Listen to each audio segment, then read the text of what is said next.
T'as un nom en tête? Abonne-toi et envoie-le.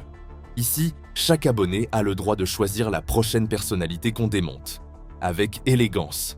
Bienvenue dans 90 secondes chrono. Mesdames et messieurs, voici l'homme qui ne monte pas sur scène, il l'annexe. Jean-Luc Mélenchon. Avec lui, chaque mot est un missile culturel. Chaque regard un procès improvisé. Chaque silence une charge symbolique. Et chaque contradiction, une occasion de t'expliquer pourquoi tu n'as pas bien compris. Il est contre les milliardaires, contre les puissants, contre les injustices. Mais attention, il est aussi qu'on soit contre lui. Hyper cultivé, surdocumenté, hyper connecté et toujours à deux doigts de s'auto-couronner. Opposition officielle de la raison. Il maîtrise chaque virgule.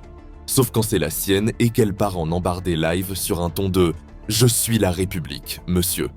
Il se veut hors système, mais il en connaît chaque serrure. Il crache sur l'ENA, mais il en maîtrise les codes.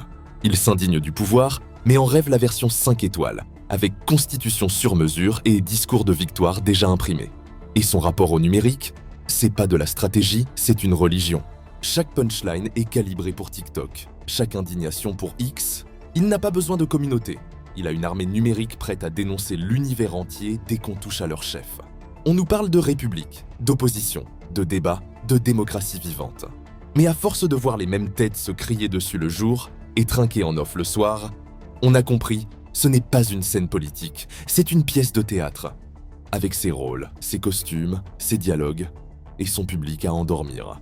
Il y a le gentil et le méchant flic. Il y a celui qui s'indigne, celui qui approuve, celui qui alerte. Mais à la fin, ils tirent tous à la même mamelle, la nôtre. Pendant que le peuple serre les dents, eux, ils serrent des deals. Pendant que certains rêvent de révolution, eux rêvent de réélection. Et pendant que les gens perdent leurs droits un à un, eux, ils jouent à la démocratie comme à une partie de poker avec des cartes marquées, et nous, on joue sans jetons. Et l'opposition, celle d'aujourd'hui, ne ferait même pas transpirer un préfet de la Troisième République. C'est une opposition de plateau, éteinte au montage, qui proteste sans conséquence et tempête sans stratégie.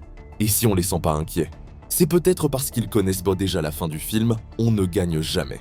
Juste eux, entre eux. Bref, le roi, la reine, les fous du roi, chacun joue sa scène. Mais le peuple, lui, reste assis dans la salle, à payer les places et à ramasser les décors quand tout s'écroule. Si t'es encore là, c'est que t'as compris qu'on rigole pas. Ou plutôt qu'on rigole pour ne pas se faire bouffer. Like, partage, abonne-toi. Parce qu'ici, on ne fait pas de politique.